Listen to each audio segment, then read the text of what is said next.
बिस्मिल्लाहिर्रहमानिर्रहीम। अस्सलाम वालेकुम। Welcome to literature online. आज का हमारा टॉपिक है Stephen Krashen's theory of second language acquisition.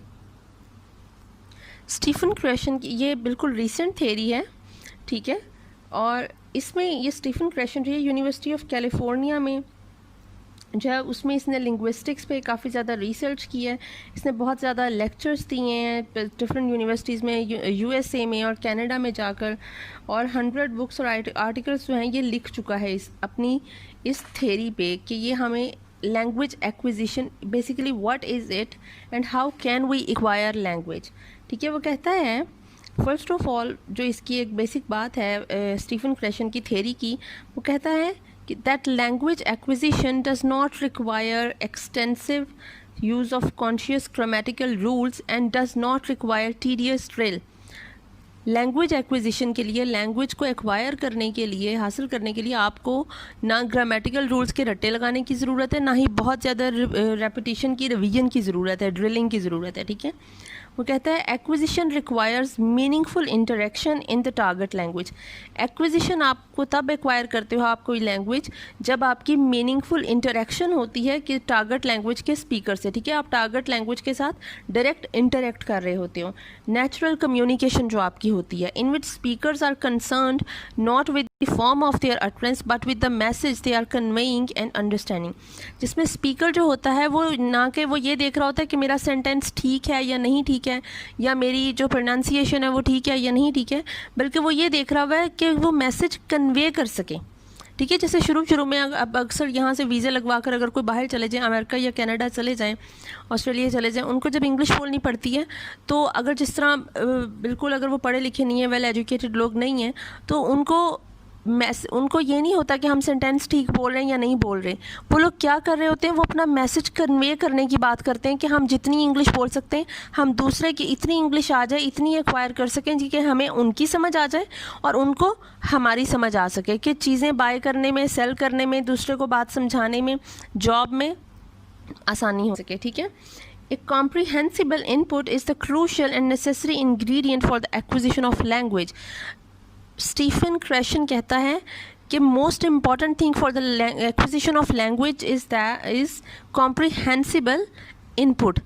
Comprehensible input का मतलब है वो उतनी बात, उतना मैसेज जो आपको समझ आ सके, जो आपको अंडरस्टैंडिंग डेवलप कर सके आप में, दैट इज़ कॉम्प्रिहेंसिबल इनपुट। ठीक है, कॉम्प्रिहेंसिव से जो आपको अंडरस्टैंडिंग डेवलप कर सके। कॉम्प्रिहेंसिबल इनपुट ऐसा नॉलेज या ऐसी जो है वो इन्फॉर्मेशन आप तक दी जाए, ऐसा मैसेज दिया जाए जो आपकी अंडरस्टैंडिंग डेवलप कर सके। ठीक है, वो कहता है अब आगे उसने जो है वो 5 हाइपोथेसिस दिए हैं, क्रेशन्स थ्योरी के 5 हाइपोथेसिस हैं। वो 5 हाइपोथेसिस कौन से हैं?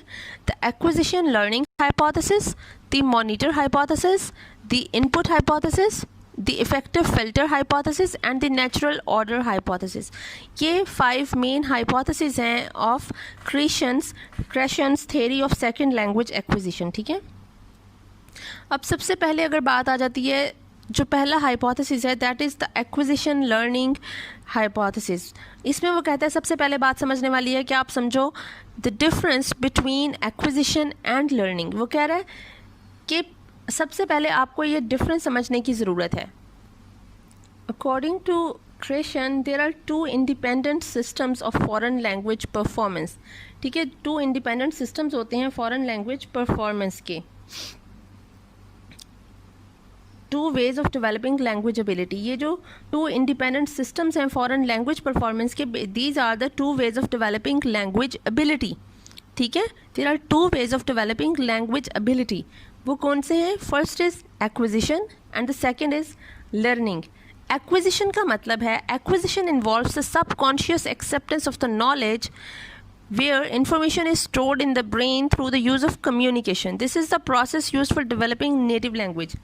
वो कहता है कि एक्विजिशन जो होती है वो होती है जो आप ऑटोमेटिकली सीखते हो, आपका सबकॉन्शियस, एक चीज़ कॉन्शियसली करते करते जो आप सबकॉन्शियसली सीखते रहते हो। ठीक है, वो होती है एक्विजिशन।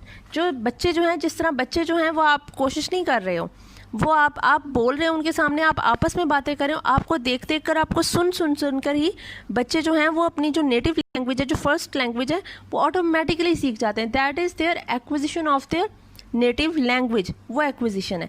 वो कहता है इसी तरह जब हमने अब आप ये सेकंड लैंग्वेज या फॉरेन लैंग्वेज जब हमने सिखानी होती है, द टारगेट लैंग्वेज, हम जब उसको सिखाने लगते हैं तो हमें बिल्कुल वही तरीका अपनाना चाहिए, द सबकॉन्शियस वे, कि हमें बच्चों को कॉन्शियसली चीज़ों पे नहीं लेकर आना चाहिए कि हमारा ये काम है, आपको ये ग्रामर और ये वो करना चाहिए, बल्कि आप इस तरह से उसे सिखाओ कि उसके सबकॉन्शियसली वो सीखता जाए।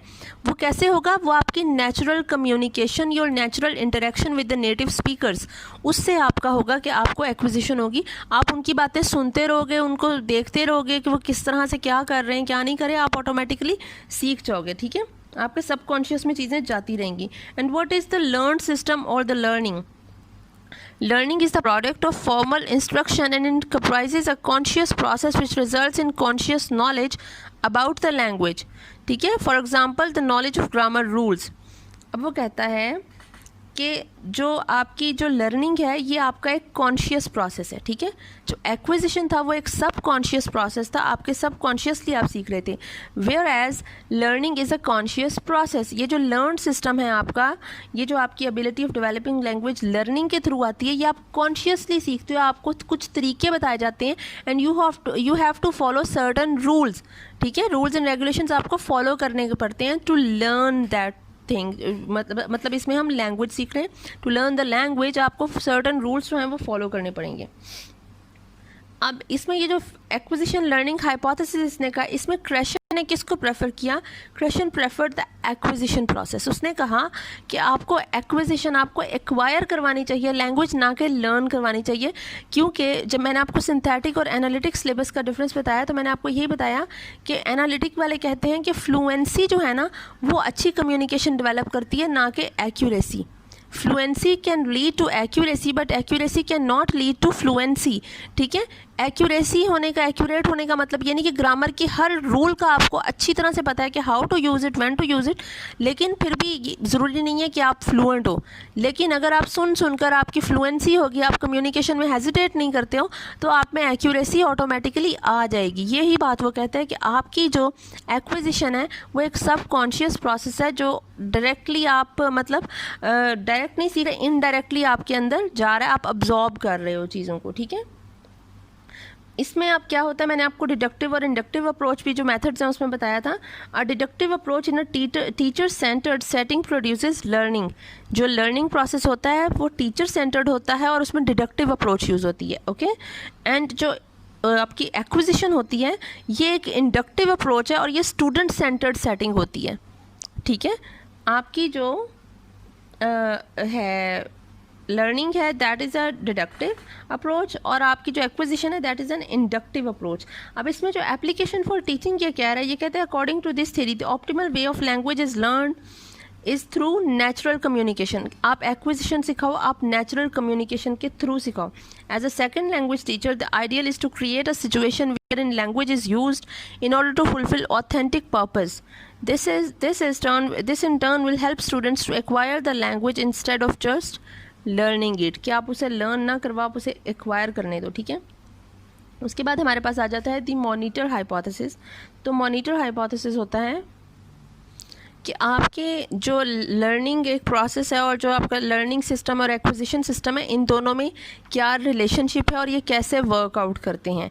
तो होता ये है कि जब आप कोई चीज़ एक्वायर कर रहे होते हो तो उसमें जो आपका एक लर्निंग प्रोसेस होता है, आपका जो एक लर्निंग सिस्टम होता है वो एज अ मॉनिटर वर्क करता है। उस दौरान जो आपको टीचर ने पहले ग्रामेटिकल रूल्स वगैरह करवा दिए हुए हैं, ये एज ए मॉनिटर काम करते हैं। आपका जो लर्निंग सिस्टम है वो क्या करता है कि जब भी आप कम्युनिकेट करने की कोशिश करते हो वो आपके दिमाग में बात डालता है कि नहीं, हमें ये सेंटेंस इस तरह से बोलना चाहिए है कि मतलब आप जो समझ लो कि आपका दिमाग आपको सिग्नल दे कि नहीं आप गलत बोल रहे हो, you have to translate it into English. अगर आप इंग्लिश में बात करना चाह रहे हो कि पहले उर्दू में सोचा है और फिर इंग्लिश में आप उसको ट्रांसलेट कर रहे हो। ठीक है, या फिर वो कहेगा कि ये सेंटेंस गलत बन रहा है। मकसद आपका क्या है? मकसद आपका है मैसेज कन्वे करना।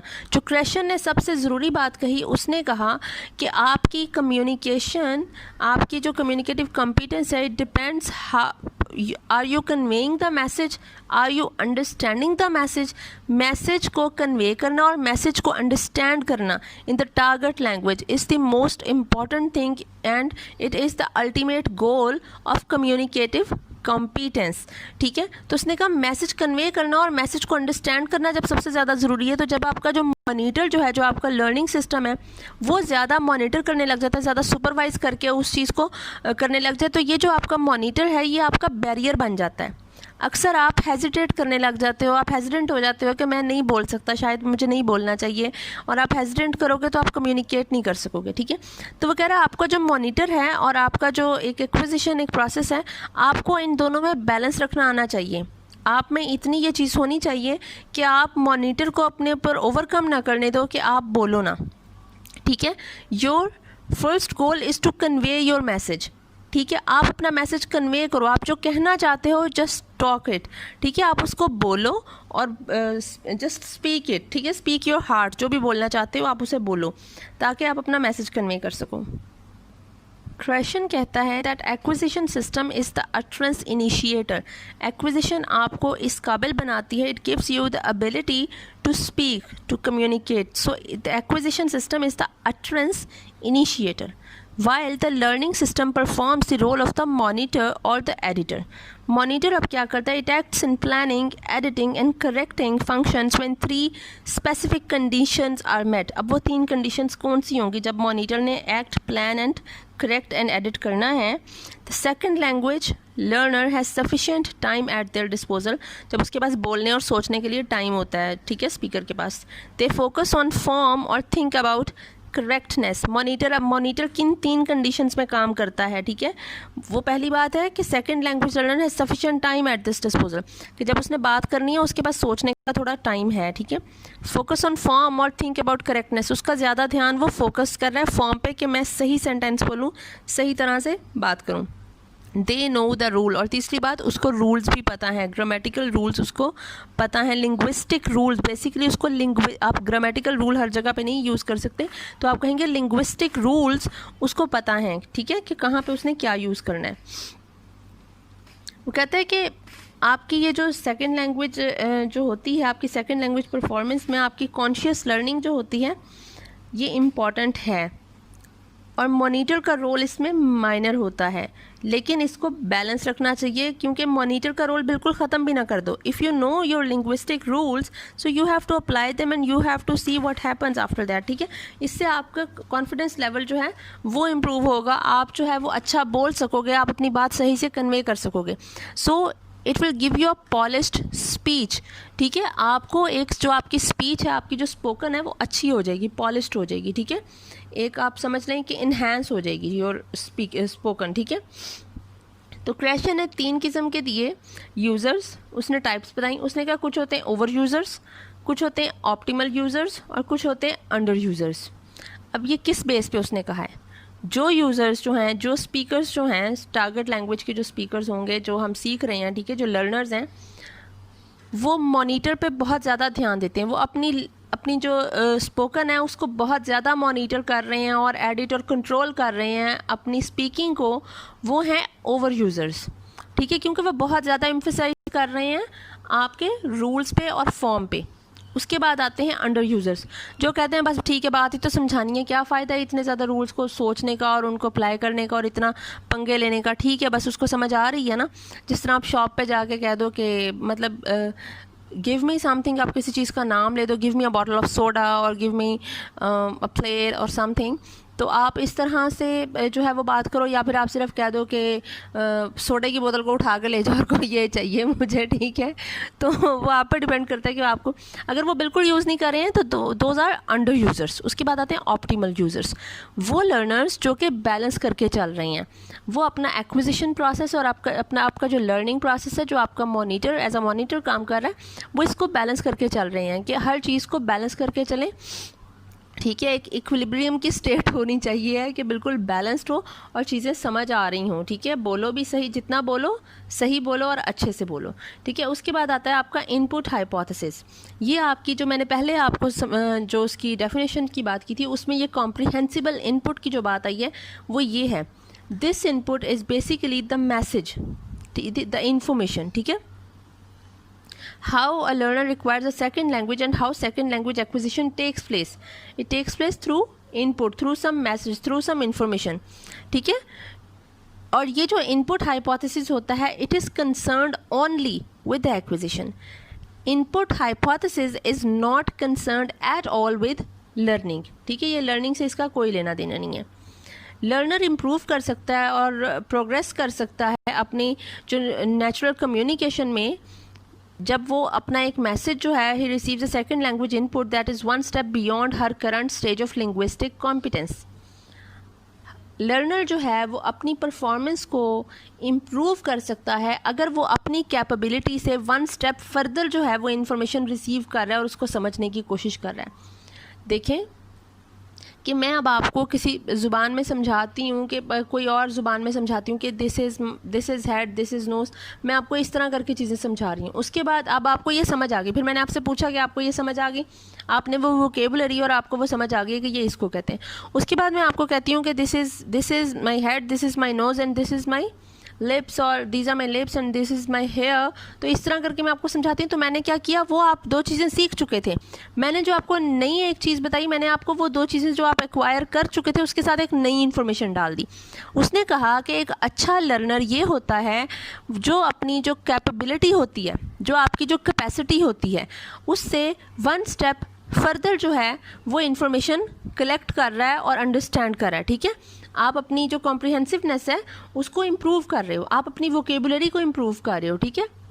आप अपने नॉलेज को इम्प्रूव कर रहे हो, आप अपना नॉलेज बढ़ा रहे हो, ठीक है। You are increasing your knowledge.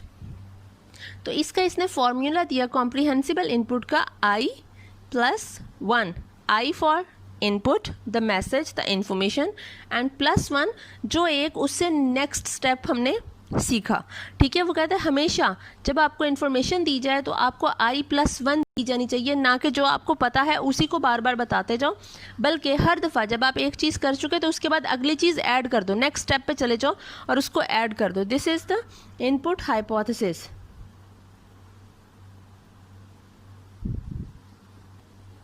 तो ये आपको जो इन्फॉर्मेशन देती है, it is one step beyond the learners ability, ठीक है। लर्नर्स करंट लैंग्वेज एबिलिटी से जो है वो वन स्टेप बियॉन्ड होती है। तो इसमें जो आपके क्लासरूम में एप्लीकेशन होगी इस चीज़ की वो यही होगी, क्योंकि बच्चे जो हैं वो अगर हम फॉरेन लैंग्वेज सीख रहे हैं तो हम अपने मुल्क में रह कर सीख रहे हैं, ठीक है। हमारा एक्सपोजर बाहर अपने मुल्क में ज़्यादा नहीं होगा उस लैंग्वेज से, तो हमारे पास सीखने के लिए एक जगह कौन सी बच जाती है, ओनली द क्लासरूम, ठीक है। तो वो जो हम फॉरेन लैंग्वेज क्लासरूम में हम सीख रहे हैं, जो हम एक क्लास में सीख रहे हैं, हम वहीं पे बात कर सकते हैं। उसमें it is the teachers responsibility कि वो आपको उतना एक्सपोजर दे, उतनी जो सिचुएशंस हैं वो प्रोवाइड करे, उतने टास्क और एक्टिविटीज़ दे कि आपको जो है वो आपकी एबिलिटी से, आपकी जो कैपेसिटी उस वक्त की है उससे एक स्टेप नेक्स्ट जो है वो इन्फॉर्मेशन दे, आपको जो है वो बढ़ाती जाए, ठीक है। ग्रेजुअली इंक्रीज़ करती जाए आपकी कैपेसिटी और आपकी इन्फॉर्मेशन, ठीक है। उसके बाद आ जाता है हमारा इफेक्टिव फिल्टर हाइपोथेसिस। अब ये क्या होता है इफेक्टिव फिल्टर हाइपोथेसिस? ये होते हैं कुछ नंबर ऑफ इफेक्टिव वेरिएबल्स जो प्ले करते हैं एक facilitative role in second language acquisition. The effective filter hypothesis embodies Krashen's view that a number of effective variables play a facilitative but non-causal role in second language acquisition. अच्छा, variables कहते हैं जो चीज़ change हो सकती हो, जैसे एक fixed चीज़ होती है जो चेंज नहीं हो सकती, और variable can change, it is originated from very करता है, मतलब चेंज करता है, बदल जाता है वेरिएबल, ठीक है। जो ऐसे फैक्टर्स जो चेंजेबल हों। अब ये फैक्टर्स क्या हैं? These variables include motivation, self confidence, anxiety and personal traits, ठीक है। आपकी जो एक आपकी नेचर में एक चीज़ होती है, आपकी पर्सनल ट्रेड्स होती हैं, ठीक है। क्रेशन कहता है कि learner with high motivation, high self confidence and good self image, मतलब आपकी हाई मोटिवेशन हो, सेल्फ इस्टीम अच्छी हो, गुड सेल्फ इमेज हो, लो लेवल ऑफ एंग्जाइटी हो, और एक्सट्रोवर्ट हो, थोड़ा सा बात करने वाला हो, अपने अंदर जो है वो अपने आप को एक्सप्रेस करने वाला ना हो, are better equipped for the success in second language acquisition. ऐसे लोग ज़्यादा जल्दी सीख जाते हैं लैंग्वेज जो है टारगेट लैंग्वेज। लेकिन वो लोग जो हैं with low motivation, low self esteem, जो एंग्जाइटी रहती है जिन्हें, जो इंट्रोवर्ट हैं, जो बात दिल में दबा के रखते हैं, ठीक है, बोलते नहीं हैं, अपने फियर्स को फेस नहीं करते, and inhibition can raise the effective filter and form a mental block that prevents comprehensible input from being used for acquisition. ऐसे लोग सेकंड लैंग्वेज एक्विजिशन के लिए, उनके लिए बहुत ज़्यादा मुश्किल हो जाती है, क्योंकि वो जो एक कॉम्प्रिहेंसिबल इनपुट है जो आप तक आ रही है, आप उसको समझने के बजाय आप उसको जो है वो यूज़ ही नहीं करोगे। आपके एक्विजिशन में, आप एक्वायर करने में आपको मुश्किल हो रही होगी। आप चाहे उसको समझ भी रहे हो, लेकिन जब आप बोलने लगोगे तो आप हेजिटेट करोगे और आप में कम्युनिकेटिव कॉम्पिटेंस डेवलप नहीं होगी, चाहे आपको वो एक्विजिशन हो चुकी है, आप एक्वायर कर चुके हो लैंग्वेज, ठीक है। इन अदर वर्ड्स इसको ये कह सकते हैं, when the filter is up it means it impedes language acquisition. On the other hand, positive effect is necessary but not sufficient on its own for acquisition take place. ठीक है। अब इसमें जो इफ़ेक्टिव फ़िल्टर हाइपोथेसिस की जो application होगी in the classroom, वो ये होगी कि आप जो अपना इन्वायरमेंट दे रहे हो क्लासरूम का, वो बहुत ज़्यादा फ्रेंडली हो, बहुत ज़्यादा सूदिंग हो, काम हो, ठीक है, कि बच्चे जो हैं, स्टूडेंट्स जो हैं, वो वहाँ आके रिलैक्स कर सकें, ना कि ये कि वो बहुत ज़्यादा और एंग्जाइटी हो जाए और टेंशन हो जाए कि ये क्या क्या बलाएँ लगी हुई हैं, जो पोस्टर्स और जो कुछ भी कार्ड्स वगैरह लगे हुए होंगे, कुछ प्रॉप्स इस किस्म के पड़े हों, कि वो परेशान हो जाए। टीचर का बिहेवियर स्टूडेंट्स की तरफ बहुत ज़्यादा फ्रेंडली होना चाहिए, ठीक है। और दूसरा, आपके क्लासरूम का जो इन्वायरमेंट है, जो एटमॉस्फेयर है, वो बहुत ज़्यादा सूदिंग होना चाहिए, काम होना चाहिए। और टीचर जो है वो एवरी नाउ एंड देन जो है वो स्टूडेंट से पूछे, उनसे बात करे कि आप अपना बताओ कि आपको क्या समझ आ रही है, if you are facing any difficulty just speak to me, ठीक है, कि बच्चों में कोई हेजिटेशन रहे ना, कोई इस तरह की प्रॉब्लम ना रहे, कोई कॉन्फ्लिक्ट ना रहे, ठीक है। It is teacher's responsibility not to create any conflict in a student's mind, ठीक है, कि वो उसको जो है वो थोड़ा ओपन रहने दे, ठीक है। तो उसके बाद हमारा आ जाता है जो लास्ट है, वो है natural order hypothesis. Natural order क्या होता है? नेचुरल ऑर्डर ये है, वो कह रहा है कि हम लैंग्वेज जब सीखते हैं, ठीक है, एक्विजिशन एक अलग चीज़ है, लर्निंग एक अलग चीज़ है। एक्विजिशन हम सबकॉन्शियसली, अनकॉन्शियसली सीख रहे हैं, लर्निंग हम कॉन्शियसली सीख रहे हैं। जो लर्निंग है हमारी, जो हम कॉन्शियसली जिन चीज़ों को सीख रहे हैं, लर्न कर रहे हैं और ऑब्जर्व कर रहे हैं, वो हमारी जो एक्विजिशन है उसको मॉनिटर करते रहते हैं, ठीक है। फिर हमारी कुछ इनपुट होती है, जो इन्फॉर्मेशन होती है हमारी, वो कुछ ज़्यादा होनी चाहिए अगर हम प्रॉपर कम्युनिकेटिव कॉम्पिटेंस डेवलप करना चाहते हैं, क्योंकि सेकंड लैंग्वेज एक्विजिशन की जितनी थियरीज़ हैं, it is the goal of all these theories is one, to develop communicative competence in the learners, ठीक है, कि उनमें आ सके। तो जो इनपुट हाइपोथेसिस है वो भी यही है कि आपकी जो इनपुट है वो ऐसी होनी चाहिए कि आपकी मज़ीद इन्फॉर्मेशन में वो इजाफा कर सके, ठीक है। इफेक्टिव फ़िल्टर हाइपोथेसिस, उसने कहा कि आपके इमोशनल वेरिएबल्स होते हैं जो कि असरअंदाज हो रहे होते हैं आपके लर्निंग पे, आपकी एक्विजिशन पे। तो इन इमोशनल वेरिएबल्स का कंट्रोल करना चाहिए हमें उन स्टूडेंट्स को देखना चाहिए कि जो थोड़ा डिफ़िकल्टी फेस कर रहे हैं, हम उनके साथ बात करें और उनको वो इमोशनल वेरिएबल्स जो हैं उनको ओवरकम करने की कोशिश की जा सके। जो लोग तो वैसे ही बिल्कुल सही हैं, ठीक है, सेल्फ मोटिवेटेड हैं और अच्छे सीख रहे हैं, क्विक लर्नर्स हैं, उनके लिए तो कोई प्रॉब्लम नहीं है। लेकिन it is teacher's responsibility to control the environment of the class, कि क्लास में क्या चल रहा है, क्या नहीं, कोई किसी को बुली ना करता हो, ठीक है। ये सारी चीज़ें, ये आपके इमोशनल वेरिएबल्स को कंट्रोल करने के तरीके होंगे जो टीचर जो है वो इम्प्लाई करेगा क्लास में। अब आ जाता है आपका नेचुरल ऑर्डर। कहता है हम ये सारा कुछ कर लेते हैं, लेकिन हम नेचुरल ऑर्डर को इग्नोर नहीं कर सकते। नेचुरल ऑर्डर क्या है? वो कहता है कि हर लैंग्वेज सीखने में एक नेचुरल ऑर्डर होता है। कोई चीज़ बच्चे ज़्यादा जल्दी सीख जाते हैं, पहले सीख जाते हैं, और कुछ चीज़ें बाद में सीखते हैं। देखिए, नेचुरल ऑर्डर में जो सबसे पहली चीज़ आती है वो आती है आपकी वोकेबुलरी।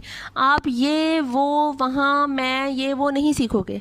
आप सबसे पहले जो चीज़ ऑब्ज़र्व कर रहे होगे वो आपकी वोकेबुलरी होगी, जो डिफरेंट चीज़ों के लिए, जैसे आपको ऑडियो विजुअल मेथड अगर टीचर यूज़ कर रहा है, या फिर वो इशारे करके बता रहा है आई एम वॉकिंग, ठीक है, आपको उंगली से बता रहा है कि वो जिस तरह फिंगर वॉक करते हैं वैसे, या फिर आपको जो है वो खुद चल के बता रहा है तो आई एम वॉकिंग जिस तरह चल के बताना होता है, या फिर शी इज़ साइकिलिंग, वो कोई जो है वो वीडियो दिखाता है, या फिर वो कोई प्रॉप दिखाता है कि, या फिर वो कहता है this is my arm, this is my hand, ठीक है, इस तरह करके चीज़ें बताता है। आप क्या करो, आप सबसे पहले आप वोकेबुलरी को इम्प्रूव करो, आपको चीज़ों की मतलब पता चल रहा है कि इस चीज़ को उस ज़ुबान में क्या कहते हैं, ठीक है, आप वो चीज़ कलेक्ट कर रहे हो, आपको सबसे पहले इन्फॉर्मेशन वो कलेक्ट हो रही है।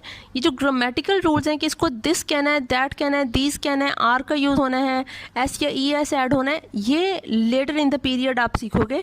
ग्रेजुअली जब आपको एक्सपीरियंस होता जाएगा चीज़ों के, तब आप इनकी तरफ जाओगे। वो कहता है ये नेचुरल ऑर्डर हम इग्नोर नहीं कर सकते, ये हमें इसको मानना ही पड़ेगा और ये इसी तरीके से ही होता है, ठीक है। रूल्स आप करते हो लेकिन बाद में, उससे पहले आप कुछ चीज़ें ऑटोमेटिकली एक्वायर कर रहे होते हो लर्निंग के दौरान, ठीक है।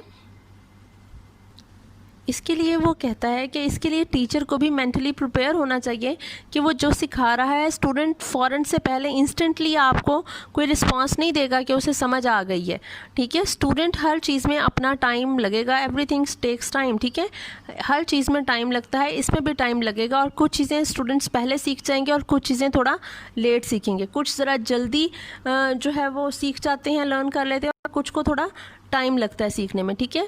तो टीचर जो है वो उस हिसाब से मेंटली प्रिपेयर रहे कि उसको इन चीज़ों में टाइम लगना है, कुछ चीज़ों के लिए थोड़ा टाइम और कुछ के लिए ज़्यादा टाइम नेसेसरी होता है, ठीक है। तो टीचर उस हिसाब से लेकर चले, ज़्यादा जो है वो हेस्टी नहीं होना चाहिए। दूसरी बात वो कहता है कि ये जो ऑर्डर है, जिस सीक्वेंस में बच्चे लर्न करते हैं लैंग्वेज, ठीक है, this order of language acquisition is independent of the learner's as.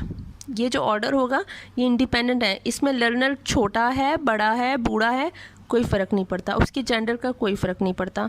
Language acquisition background, आप किस बैकग्राउंड से ताल्लुक़ रखते हो, कि इंग्लिश सीखने वाले चाइनीज़ भी बैठे होंगे, हम पाकिस्तानी भी बैठे होंगे, ठीक है, या फिर कोई जर्मन्स भी बैठे होंगे जो डच बोलते होंगे, या फिर कोई और जिस तरह लैंग्वेजेस हो जाती हैं, ठीक है। हर बंदा अपनी लैंग्वेज बोल रहा होगा जिसको हमें एक दूसरे की लैंग्वेज भी नहीं समझ आ रही होगी, लेकिन हम सब क्या सीखने आए हुए हैं, हम यहाँ पे इंग्लिश सीखने आए हुए हैं। तो हम यहाँ पे जब इंग्लिश सीखेंगे तो वो जो हमारी एक्विजिशन का प्रोसेस होगा, वो जो ऑर्डर होगा, वो हमारी एज, हमारी जो नेटिव लैंग्वेज है, हमारी जो कंडीशन ऑफ एक्सपोजर्स हैं कि हम लोगों हम में किसी में ज़्यादा एक्सपोजर होगा, किसी का कम एक्सपोजर होगा, ठीक है, ये इन चीज़ों का कोई भी फ़र्क नहीं पड़ेगा हमारी एक्विजिशन पे, क्योंकि हर बंदा वो उसी तरह से सीख रहा होता है कि वो कुछ चीज़ें जल्दी अब्सॉर्ब करता है और कुछ चीज़ें ज़रा लेट करता है। इसके बाद क्रेशन ने ये भी कहा, लेकिन नेचुरल ऑर्डर हाइपोथेसिस का मतलब ये नहीं है कि हम लोग सारी चीज़ों को उसी के मुताबिक, नेचुरल ऑर्डर के मुताबिक ही लेके चलना शुरू हो जाएं। नहीं, ये ज़रूरी नहीं है। आपने जिस मेथड ने, मतलब जिस तरह डायरेक्ट मेथड है, या फिर जो आपका ग्रामेटिकल मेथड है, या आपका ऑडियो लिंगुअल मेथड है, या कम्युनिकेटिव कॉम्पिटेंस अप्रोच है, जो डिफरेंट अप्रोचेज़ हैं, सिंथेटिक या एनालिटिक आप लेके चल रहे हो, आप जो भी लेके चल रहे हो, आप अपने तरीके से लेके चलो, ये चीज़ें ऑटोमेटिकली होती हैं। और ये स्टूडेंट्स साथ की साथ जो है वो जो आपकी एक्विजिशन है, that is your subconscious acceptance of that knowledge, ठीक है। तो ये स्टूडेंट जो है वो उसके साथ ही सीखता चला जाएगा। तो आई होप आपको समझ आ गई। रोल ऑफ ग्रामर को क्रेशन ने बिल्कुल इग्नोर नहीं किया इसमें कि क्रेशन को कहें कि वो कह रहा है कि ग्रामर का कोई रोल ही नहीं और ग्रामर नहीं कहनी चाहिए। वो कहता है ठीक है, grammar has its own importance in communicative competence. Grammar के रूल्स को आप पता होना चाहिए और वो होना चाहिए, लेकिन वही बात वो एनालिटिक्स सिलेबस वाली आ जाती है जो मैंने पहले बताई थी कि फ्लुएंसी एक्यूरेसी को नहीं बनाती है, ठीक है,